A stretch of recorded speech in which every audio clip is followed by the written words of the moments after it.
హైదరాబాద్ అంతా కూల్గా ఉంటే జూబ్లీహిల్స్ మాత్రం రాజకీయ పార్టీల ప్రచారాలతో వేడెక్కుతుంది. మనతో మాట్లాడడానికి ఎంపీ డీకే అరుణ గారు. మేడం, ఎట్లా జరుగుతుంది ప్రచారం? ఏం చెప్తున్నారు? ఓటర్ను ఇలా ఆకట్టుకునే ప్రయత్నం చేస్తున్నారు? అంటే ఇప్పుడు బై ఎలక్షన్ ఇది యాక్చువల్గా. సో బై ఎలక్షన్లో ప్రజలందరూ కూడా ఆలోచన చేయాలి.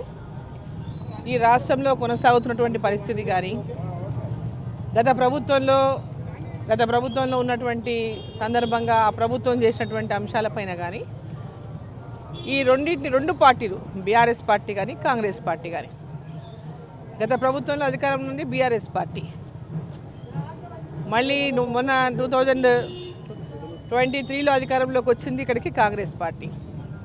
దాదాపు 2 సంవత్సరాలైంది వీళ్ళు అధికారంలోకి వచ్చి. వాళ్ళేమో తెలంగాణ రాష్ట్రాన్ని మొత్తం అప్పుల పాలు చేసిపోయినరు. తెలంగాణ రాష్ట్ర పరిస్థితి అధ్వానంగా చేసిపోయినరు బీఆర్ఎస్ పార్టీ నాయకులు. కాంగ్రెస్ పార్టీ అధికారంలోకి రాకముందు అనేక అబద్ధం హామీలు ఇచ్చింది. అబద్ధం హామీలు ఇచ్చి ప్రజల్ని మోసం చేసింది. ఈరోజు రాష్ట్రంలో పరిపాలన అనేది కంప్లీట్గా అసలు గాడి తప్పింది. అసలు పరిపాలన అనేది అసలు ఈ రాష్ట్రంలో ఎన్నికైనప్పుడు వాళ్ళు చెప్పిన మాటలు ఈరోజు కొనసాగుతున్న పరిస్థితి చూస్తే అసలు గ్రామీణ ప్రాంతాల్లో కానీ పట్టణ ప్రాంతాల్లో అభివృద్ధి అనేటటువంటి మాటకే ఈరోజు అసలు ఎలాంటి అర్థమే లేనటువంటి పరిస్థితి మనం చూస్తున్నాం. డెవలప్మెంట్ అనేటటువంటి మాటనే ఎక్కడ లేదు. గ్రామీణ ప్రాంతాల్లో కానీ పట్టణ ప్రాంతాల్లో కానీ ప్రజలందరూ కూడా కాంగ్రెస్ పార్టీ అధికారంలోకి వచ్చి వాళ్ళ హామీలను నిలబెట్టుకుందని చెప్పి అనుకున్నారు.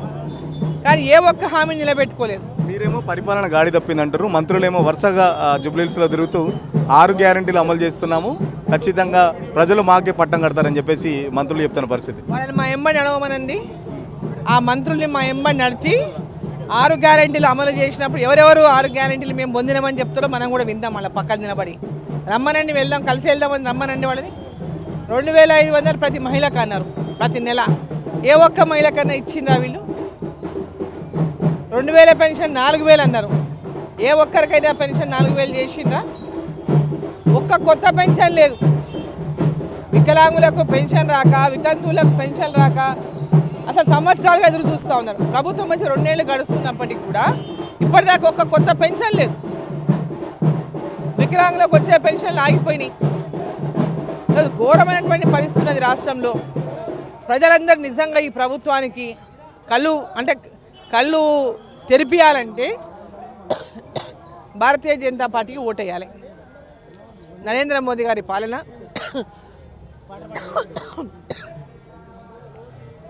గారి పాలన ఇవాళ చూస్తున్నారు, దేశమంతా చూస్తున్నారు. సో ఇక్కడ తెలంగాణలో కూడా భారతీయ జనతా పార్టీ రావాలి. ఈ ఓటు ఖచ్చితంగా భారతీయ జనతా పార్టీకి వేయాలని మేము కోరుతున్నాం. బీఆర్ఎస్ పార్టీ చెప్తుంది గత 10 ఏళ్లలో మేము చేసిన అభివృద్ధి జూబ్లీహిల్స్లో మాకు ప్రజలు పట్టం కడతారని చెప్తున్న పరిస్థితి.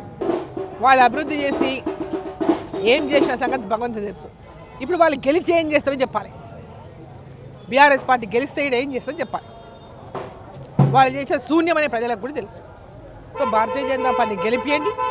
తెలంగాణను అభివృద్ధి చేస్తున్నది భారతీయ జనతా పార్టీ. ప్రభుత్వం శూన్యం, ప్రభుత్వ నిధులు, కేంద్ర ప్రభుత్వ నిధులతోనే డెవలప్మెంట్ జరుగుతూ ఉంది. కాబట్టి భారతీయ జనతా పార్టీకి ఓటేసి గెలిపించి తెలంగాణ రాష్ట్రంలో ప్రజలకందరికీ మేలు చేయాలి. ఈ ప్రభుత్వం యొక్క కళ్ళు తెరిపియాలంటే ఖచ్చితంగా అధికారం ఉన్న పార్టీ అని కొందరు లేదా సింపతి అని ఇంకొకరు ఓటేస్తే నష్టపోయేది ప్రజలే. అధికార పార్టీ కాంగ్రెస్ని కాదని బీజేపీకి ఓటు ఎందుకు వేయాలి? రేవంత్ రెడ్డి కూడా సుడిగాలి పర్యటన చేస్తున్నారు. ఈ రోజు నుంచి కూడా రోడ్ షోలు కూడా ప్లాన్ చేస్తున్నారు. సో బీజేపీ వ్యూహం ఏంటి? గెలుపుకు సంబంధించి ఎలాంటి వ్యూహాలు ప్లాన్ చేస్తున్నారు? ఈరోజు భారతీయ జనతా పార్టీకి ఓటేస్తేనే డెవలప్మెంట్ సాధ్యం. ఎందుకంటే భారతీయ జనతా పార్టీ యొక్క నిధుల ద్వారానే, కేంద్ర ప్రభుత్వం ద్వారా వస్తున్న నిధుల ద్వారానే తెలంగాణలో అభివృద్ధి అనేటటువంటి జరుగుతున్నది. హైవేస్ కావచ్చు, నేషనల్ హైవేస్ కావచ్చు, రైల్వే మార్గాలు కావచ్చు, సిటీలో డెవలప్మెంట్ కావచ్చు. ఈరోజు ఏ డెవలప్మెంట్ ఉన్నా కేవలం కేంద్ర ప్రభుత్వం నిధుల ద్వారా జరుగుతున్నటువంటి అభివృద్ధి రాష్ట్రంలో కొనసాగుతున్నది. సో నరేంద్ర మోదీ గారు తెలంగాణకు పెద్ద ఎత్తున నిధులు ఇచ్చి ఈ రాష్ట్రం అప్పుల పాలు అయినప్పటికీ వీళ్ళు ఇక్కడి నుంచి పోయి మంత్రులు ఎన్నిసార్లు పోయినా ఎప్పుడు పోయినా ఏ దానికి కాదనకుండా నిధులు ఇస్తూ ఉన్నారు ఇవాళ. సో కేంద్ర ప్రభుత్వ నిధులతోనే ఈ రాష్ట్రం యొక్క అభివృద్ధి జరుగుతూ ఉంది. కాబట్టి ఖచ్చితంగా ప్రజలు భారతీయ జనతా పార్టీని ఆదరించాలి, భారతీయ జనతా పార్టీ గెలిపించాలి. భారతీయ జనతా పార్టీ గెలిస్తేనే ఈ రాష్ట్రంలో అభివృద్ధి అనేది సాధ్యమవుతుంది. ఏమో కేంద్ర ప్రభుత్వం నిధులతోని తెలంగాణ అభివృద్ధి అయింది అంటున్నారు. గత 10 ఏళ్ళు కూడా ఏమీ ఇవ్వలేదని చెప్పేసి బీఆర్ఎస్ పార్టీ చెప్పింది. ఇటీవల వచ్చిన కాంగ్రెస్ పార్టీ కూడా గాడిద గుడ్డు కూడా చాలాసార్లు బడ్జెట్లో చూపెట్టారని చెప్పేసి చెప్తున్న పరిస్థితి. మరి ఎట్లా చెప్తున్నారు? నిధులకు సంబంధించి ఏం చెప్తారు? తెలంగాణకు నిధులు భారతీయ జనతా పార్టీ కేంద్ర ప్రభుత్వం ఎన్డీఏ ప్రభుత్వం ఇచ్చింది కాబట్టి తెలంగాణలో ఈ మాత్రమైన అభివృద్ధి కనపడుతుంది.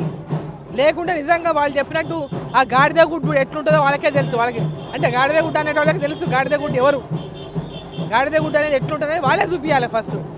ఈరోజు కాంగ్రెస్ పార్టీ కానీ గతంలో ఉన్న టీఆర్ఎస్ పార్టీ కానీ ఇవాళ వాళ్ళు ఉన్నప్పుడు కానీ అభివృద్ధి చేసింది అంటే కేంద్ర ప్రభుత్వ నిధుల ద్వారానే అభివృద్ధి జరిగింది. ఈనాడు అభివృద్ధి జరుగుతున్నది అంటే కేంద్ర ప్రభుత్వ నిధుల ద్వారానే అభివృద్ధి జరుగుతున్నది. కాబట్టి వాళ్ళందరూ కూడా ఎవరెన్ని మాట్లాడినా ప్రజలందరూ కూడా ఈరోజు గ్రహిస్తూ ఉన్నారు. ఈరోజు దేశం కానీ రాష్ట్రం కానీ వీళ్ళ అభివృద్ధి చెందుతున్నది అంటే కేంద్ర ప్రభుత్వం నిధుల ద్వారా జరుగుతున్నది.